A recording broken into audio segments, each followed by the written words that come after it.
Hello, everybody. This is NGO Soul and Strategy, and I'm Tosca. And today I'm going to talk with a really interesting, thoughtful guest about the topic of civil society membership organizations. They are of special interest to me. Sometimes I have a membership based client in my practice, and membership organizations are complex organizational animals to lead and manage for several reasons, which I know that Lysa John, the Secretary General of Civicus, is going to really be able to shed light on. So, Lysa, let me welcome you. Thank you, Tosca. It's great to be here. I follow your podcast online, so it's exciting to be in the podcast for a change instead of the listener of one. It's my honor, Lysa, to have you here. It's my honor and it's my pleasure. So, Lysa is going to tell us in a moment what Civicus is. The complete name for Civicus is the World Alliance for Citizen Participation, and it is a very important network with an infrastructure type of role in civil society. At least that's what I think it is, but you're going to correct me if that's not the case.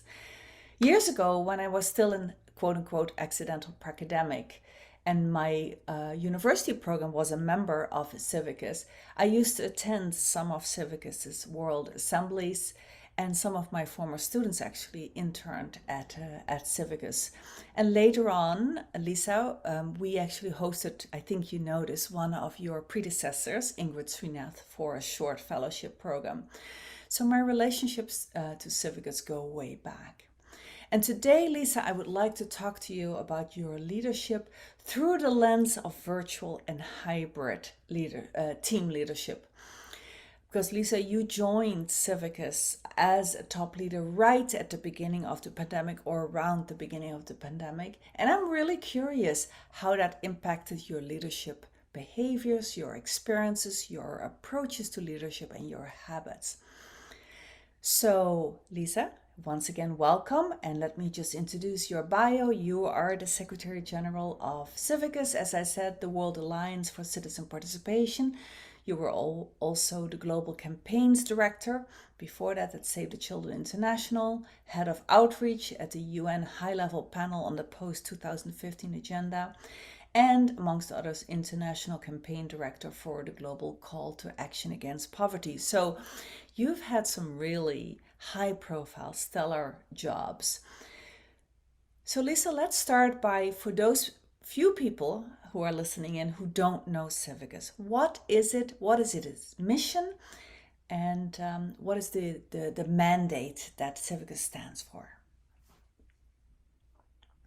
Great. So Civicus essentially exists to serve and strengthen citizen action and civil society. So, in a nutshell, we actually, exist to serve and extend support to walk with people power in all its forms. And it's actually completing 30 years next year. So that's 3 decades of our work. Is it? And absolutely. And I think, the strength of Civicus really is its network, is its membership. We have 12,500 plus members in 175 countries. And the focus really is on protecting and expanding civic freedom. So the freedom of expression, the freedom of peaceful assembly, and the freedom of association. So although the members themselves and our allies and, people that we engage with represent all forms of civil society, from the, highly organized, structured international, NGOs to the extremely dispersed, spontaneous action that individuals or groups might take, at the level of communities or at subnational levels. The one thing that holds everything together is the identification of, those actors as a part of civil society, and then the ability for them to interrogate how their environment is actually either enabling or disabling their agency as a civic actor. And I think that's the connection that we make across all aspects of our work. You just told me something that I didn't know. It made me think about a really, for me, really important report that you put out probably about 10 years ago. So you mentioned that your membership is not just those small or big formally registered, what we know as nonprofits or NGOs, but also forms of spontaneous local civic agency, if you will. And I knew that you're very focused on the latter, but I didn't know that some of your membership also consists of that. That's really interesting. And the report that I'm referencing is you wrote a report highlighting highlighting how weak the linkages or the significance the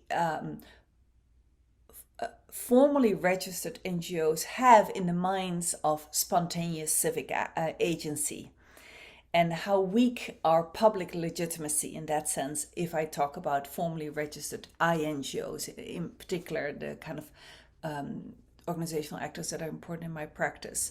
So I'm really glad you mentioned. Is there anything else you want to say about that part of your membership? Because I'm quite interested in them.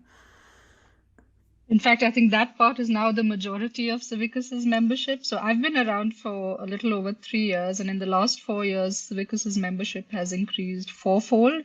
So Wow. the year before I joined, 2018, we were at around 2,500 or 3,000 members, and now it's 12,000 plus. And the majority of the new members are actually the next generation civil society actors. So either people who lead their own groups or organizations or, kind of networks, or people who are activists in their own right and are not single issue or single organization actors. So they basically are informed citizens or informed leaders in their own communities who understand the intersectional nature of social justice and when I say social justice, I'm including the environmental and economic and political and social elements, and that I think is the biggest power not only for Civicus but for civil society at large today, Yeah. right? That the dream we had of people really understanding the complex but interconnected nature of change is a reality for it in many households, in many communities, and in many countries today. Yeah. So then I have to go off script right away and ask you, Lisa, um, if that is your biggest constituency now in terms of membership, those spontaneous and local level forms of civic agency, movements, etc., are their membership needs quite different from those of formally registered NGOs? And how does Civicus balance that or deal with that? So I think the one really immediate way in which the need is different or the engagement is different is that there's a very high level of authenticity and non-hierarchical engagement that you need to bring into every space for interaction. So I think the kind of inherent acceptance that many of us who've worked through structured, formal, professional organizations where we accept leadership of a functional or of a nature that's I can't remember now what the term is, prescribed or ascribed, so that the acceptance of somebody as a leader simply because they hold a title is not there. Position and of and I think power is that's not the whole story. exactly. And the acceptance of organizational hierarchy. So I often attend meetings where it's an interaction of CEOs or leaders of international organizations, and I think the first thing that just strikes me is that this format would not work for anybody in Civicus's networks because nobody is going to sit around and wait for their time to speak like 2 hours into the conversation, and then the assumed I think hierarchy in terms of just the amount of resources an organization holds and therefore their ability to understand or influence their external realities better is also completely questioned in such an environment. And I think the biggest shift that Civicus has then made in its programming in the last few years is really embracing the idea of co-creation and solidarity. And therefore, even for a board member of Civicus to go into a membership space, I think you have to leave behind a lot of your positional power, your assumptions about how power works, and you have to prove yourself in that conversation, allow people to prove themselves and engage as an equal actor. And I think for me, that's hugely refreshing, especially because of my own background as an activist from South Asia, as a person of color in international human rights and development Yeah. organizations, where there's a lot of there's a lot of assumptions, right, about how power and privilege work, and so therefore that the fact that the ground is just leveled in conversations with new civil society actors, I think is extremely powerful and extremely enabling. Interesting, interesting. I, I already think I will have to at some point in the future interview you about when those two types of civil society actors interact to try to work on a common cause. What happens then? It's a topic that I'm really interested in as well. But let's set that aside for another episode. So let's get down a little bit down and dirty in terms of what's. Tell us how big is Civicus as an organization, right? And what is the nature and structure of Civicus, if you will? So the way Civicus is set up is that it's the alliance or the network in a way that is the general body, so to speak. So it drives the priorities, and the alliance elects the board, which is the governance, kind of group, and which provides oversight and really owns the strategy of Civicus. And then the secretariat, which is the organizational or the institutional part of Civicus that we're speaking of, and where I belong, is designed to serve the alliance, right? So we're designed to kind of work quite closely with the membership and networks itself and the board. And I think the fact that all of my roles in the past have been in spaces that serve a wider network have really helped the engagement with Civicus, because I don't think, maybe just my first job was the only one where it was a traditional organization which was driven by its own systems and structures. Every other role I've done has always been a structure that's set up to serve a much wider constituency of actors, many of whom are not employed by the structure itself. So I think that completely changes your orientation to, how priorities are determined, how communication happens, how decision making happens, and that I find, has a lot of parallels with the way that Civicus works, and there's been a lot of new policies and systems that we've set up to actually just reinforce that component or that part of Civicus's identity, which I hope now is much clearer and therefore more strongly experienced both within the Secretariat and beyond. I see. So let me ask you a little bit to get a little bit more practical around these three things that you just mentioned before we move into the realm of virtual and hybrid leadership. You said being this type of membership organization that has affected or needs to affect how priorities are set, how decision making happens, and how communication happens. In a nutshell, can you summarize what those implications are for those three arenas? I think the bottom line is really then the accountability for, where resources are prioritized, where action is taken, and what impact is achieved, then needs to be in the frame of how you communicate to the widest range of stakeholders, right? So even the membership is kind of more of a primary community. I think essentially our work and what we do needs to be understood by civil society wherever it exists, irrespective of whether they're a member of Civicus or not. And I think that's really where, fortunately, also the Civicus board has been quite strong in framing the mandate and the work of Civicus as being ultimately, designed to improve and enhance the environment in which civil society and civic actors work, rather than just, responding to the immediate needs either of staff or of board members or of, the alliance members itself. Because then you kind of get lost in that, framework of that. In fact, in one of your podcasts, Srilata Batliwala explained quite well about the internal structures and the cliques and a lot of the internal ways in which power flows, rather than in terms of the actual formal mandate. Talk to me, if you would, Lisa, about So there is the membership, and then there is the board. Talk to me, if you would, a little bit about members' needs can be very short-term oriented, right? Around what can Civicus do for me as a small organization, as an informal movement, as a formally registered NGO.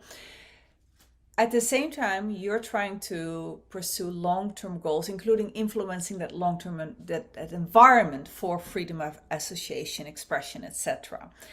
Does that ever, do those two bite each other ever, where you need to look into the future and act to influence that long-term future, but your members say, no, you need to help us survive right now, or you need to help us get more resources right now? Yeah.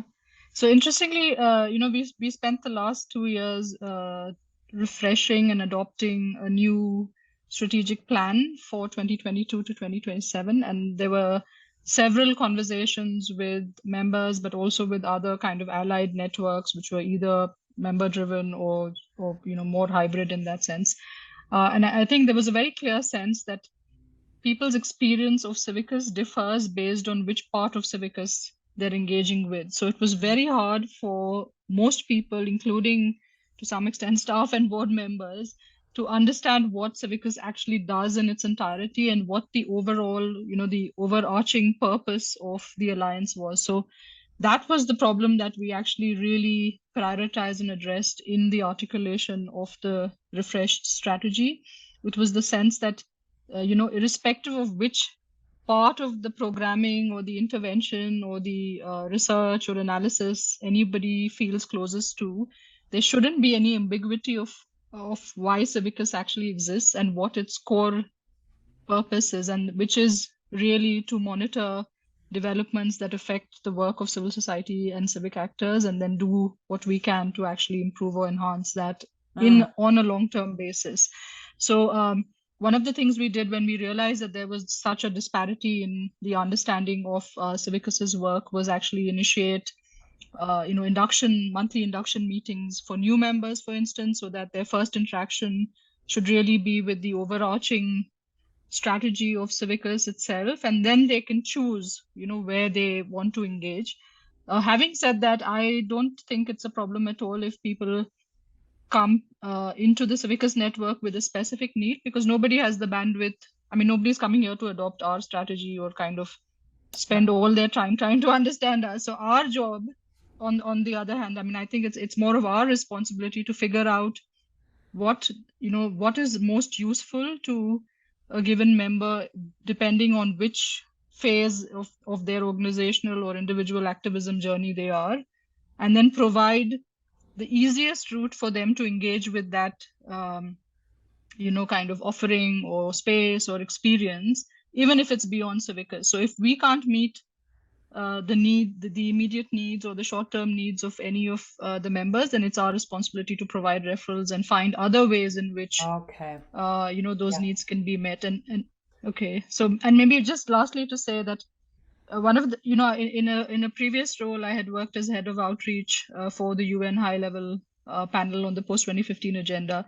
And one of the things I was really committed to in that job was that I would answer every single query that ever came into the high-level panel secretariat. So even if it meant going home every day at 11 in the night, and it gave me a lot of fulfillment to, respond in a meaningful and very focused way to even the smallest, kind of email that came from an organization that had never written to the UN before.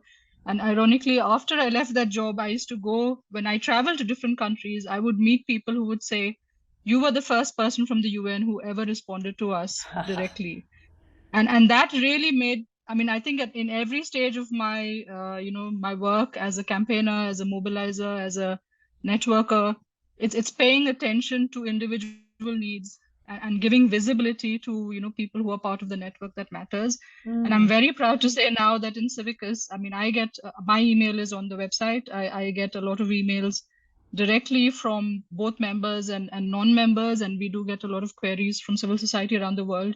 There's never an email that goes unanswered, because I think that's something we need to be very, very committed to, right? That as a civil society alliance or a body, there should be no organization or individual who feels like they've written into us about something we know or we can help out with or provide more information on, and they've been ignored. So I think that's, that's kind of the bottom line in terms of engagement.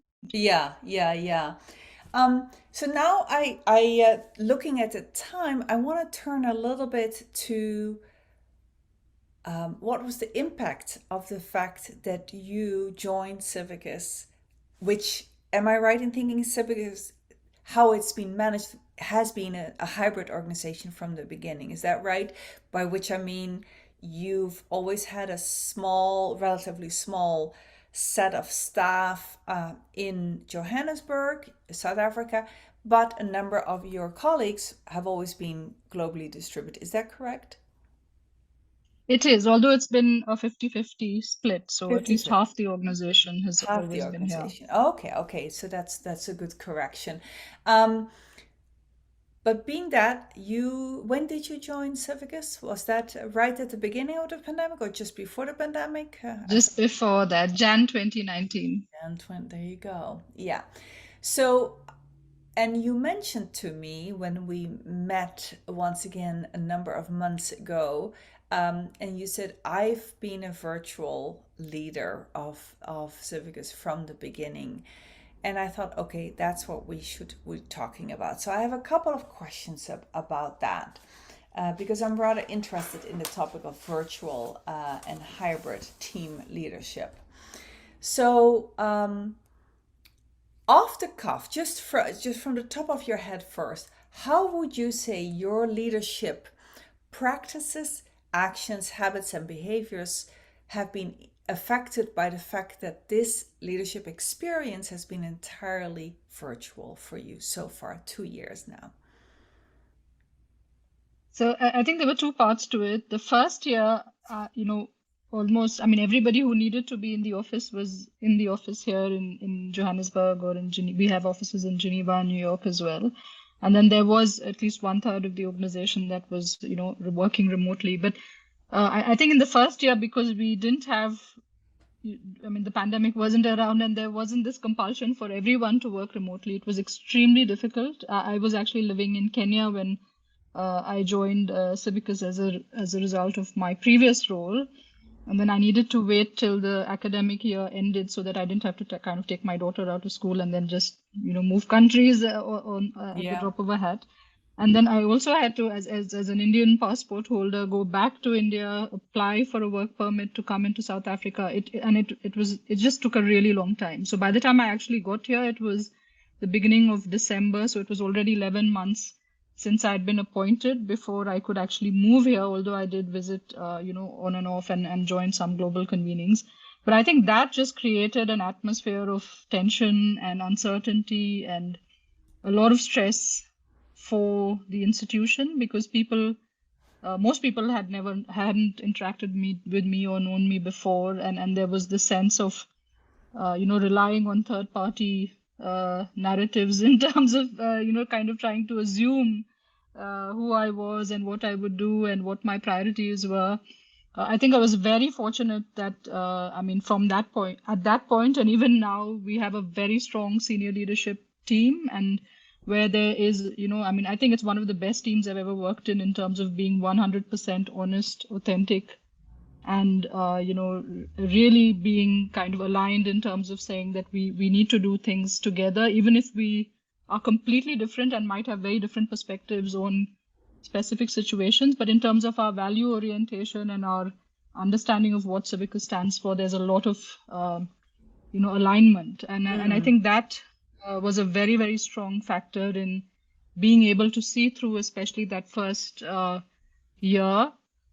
And then I came, to South Africa in December. I said I was in office across Jan, but I was also traveling quite a lot.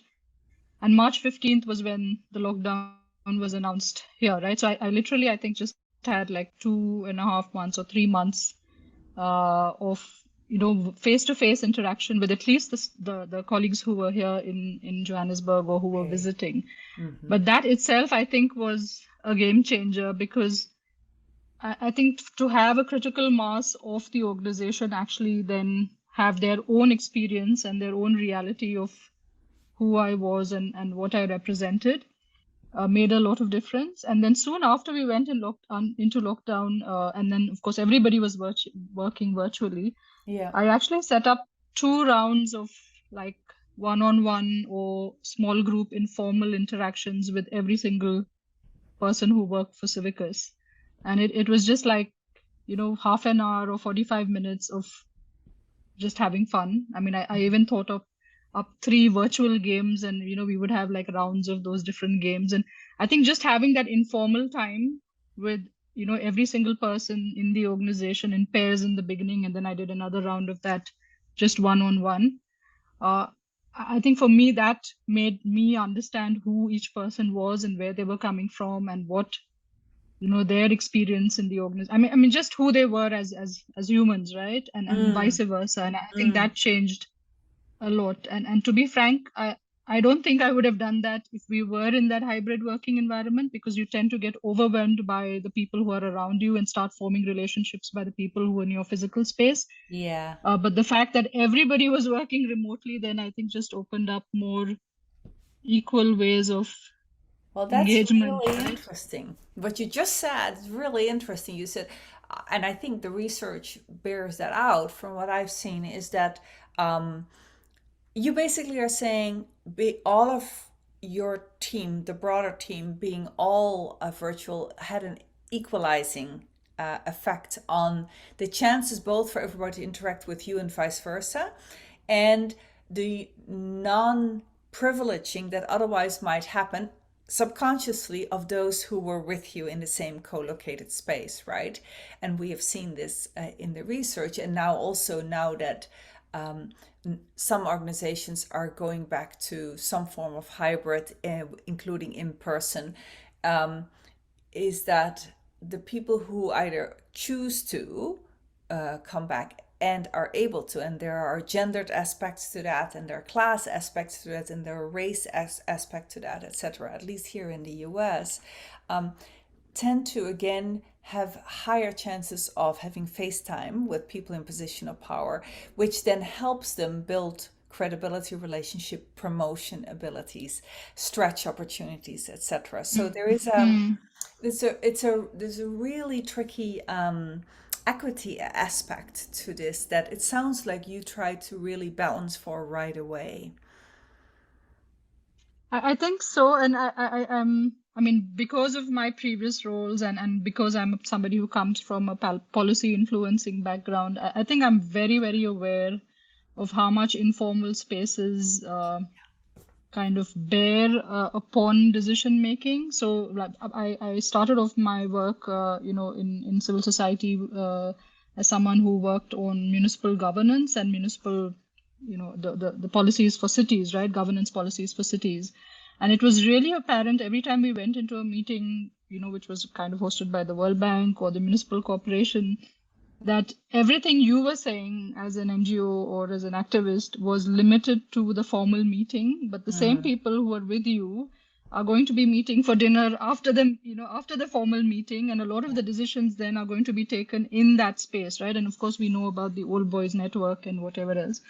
I think a parallel of that operates in large organizations, and I've experienced that, when I used to work in Kenya, for instance, and I at that time we had this huge office with it was a regional. I used to sit in the regional office of Save the Children, but it became really apparent to me that after working hours, all of the socializing was according to race or economic status. And because I was from the global secretariat, and I had kind of opted to work in the regional office, I didn't have like any kind of cohort to hang out with, because I didn't really work with anybody else in that office directly.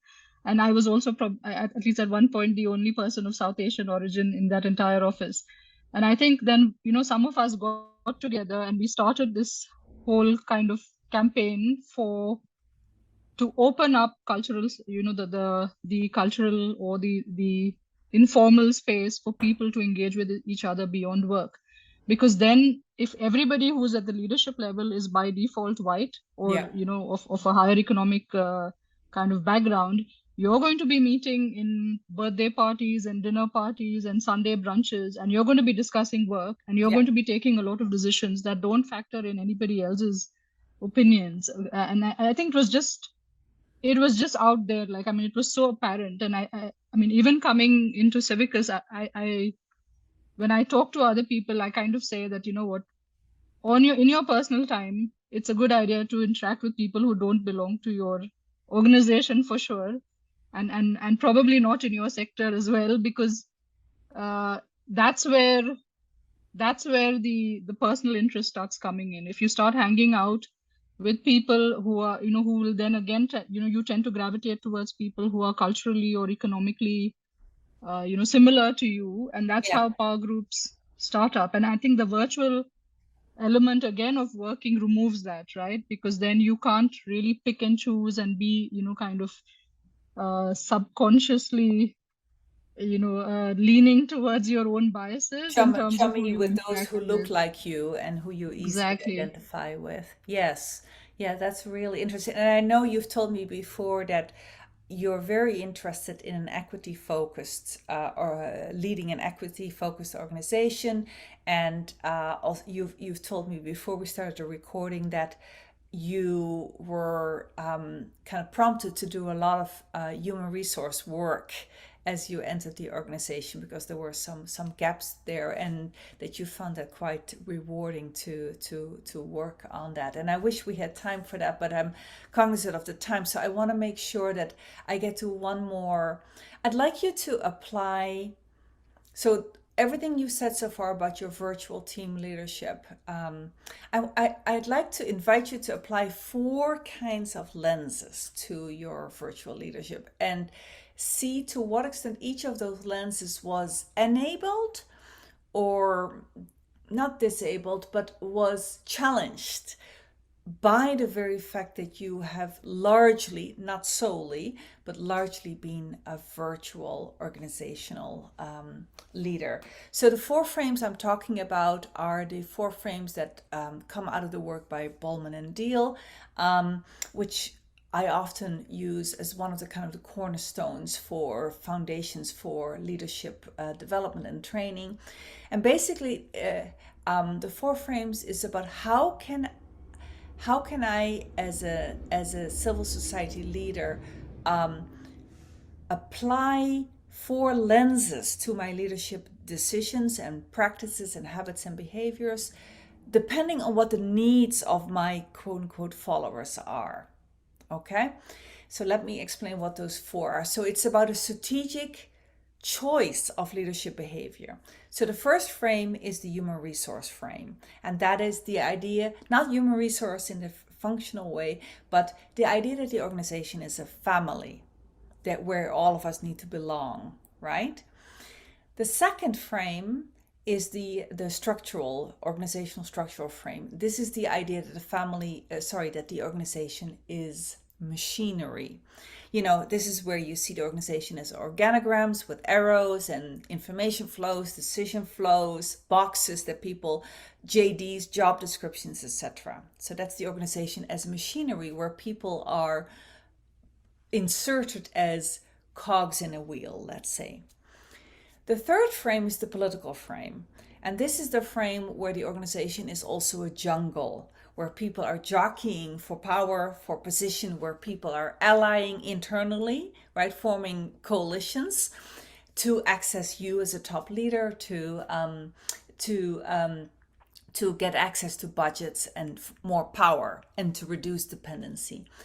And the fourth frame is the symbolic frame, which is how are there moments where I, as a leader, have to see the organization as a temple or a church or a mosque where people need to be given kind of a higher meaning, a sense of that their work has higher meaning, and I have to use storytelling, etc. So this is all in a nutshell.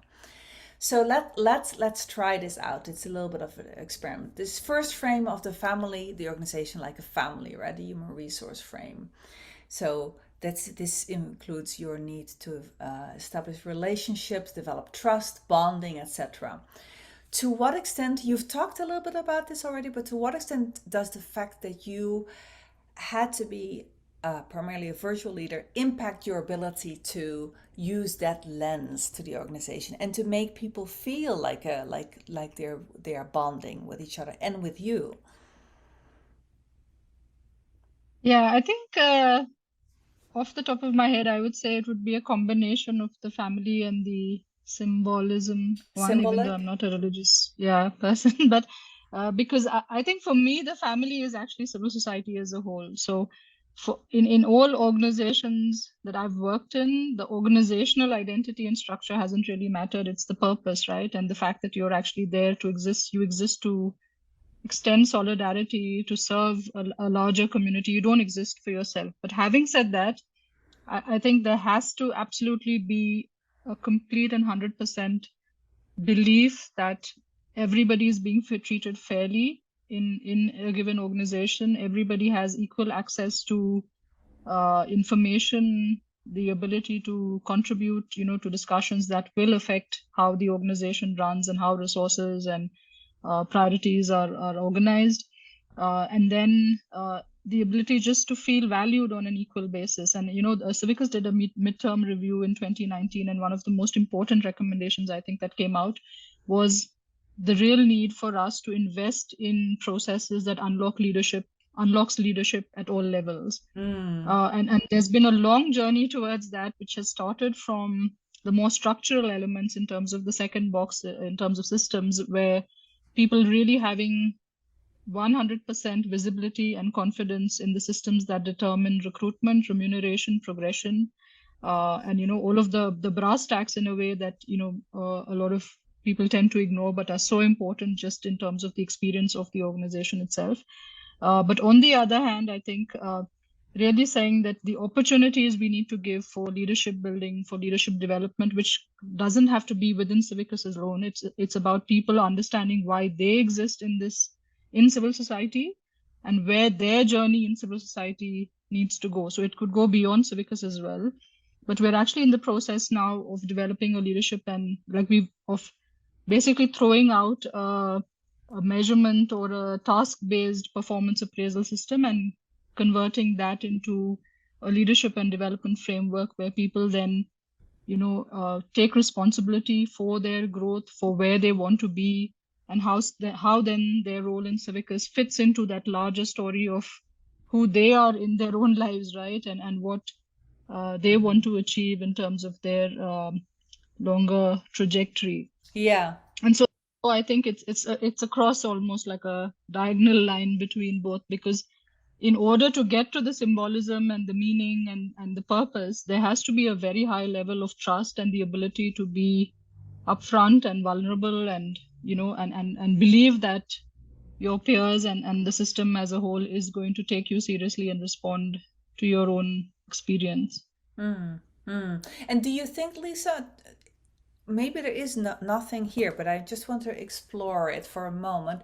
Do you think, if I'm thinking about your individual leadership profile, your behaviors, your practices, etc., so how you show up on a daily basis, do you think that the fact that for 2 years now, your organization and you have been primarily acting in virtual ways and have not had much opportunity to be co-located with each other, right? Has that mattered at all in you leading on the human resource frame, as you just explained, and in the symbolic ways? So I think because most of my interactions are with people who are employed by Civicus, and that's true of any organization, right? You tend to interact with your peers the most. There's been a lot of opportunity to manage that. And like for instance, I spoke about the strategy process, and it's not just staff, but also board and members then who, were able to engage. And there was a lot of excellent and positive feedback about the process. At a later time, maybe we can speak about something that Civicus is quite unique to Civicus, which is a delegated authorities framework that the board and staff together contributed to. So it kind of expands on at least 50 areas of work, what the stages for information sharing, consultation, deliberation, decision making are, and redress are across all of that. So I think that just establishing that, and that probably falls into the systems and structure domain, but establishing that just made things so much easier, because everybody then knew that if there's a process that is being discussed or being determined, this is the route it's going to follow, and nothing is going to get decided without information. Like it's not going to come as a shock or a surprise to anyone. So even for the board to acknowledge that, yes, these are some areas of the organization where we don't have the ability to make decisions, but we will contribute. And then there are some areas where, it's basically other aspects or other parts of the organization who get to make the decision. And then there's some areas where the senior leadership team makes the decision. And the decision making is linked to accountability. So the person who takes the decision is then accountable to ensure that that process is followed, right? And I think making that link really clear has also been helpful. Okay, that definitely sounds like an interesting topic. So maybe we can return that in a future episode. Well, I need to really be conscious of the time now and also respectful of your use of time. So let me ask you as a final question, Lysa.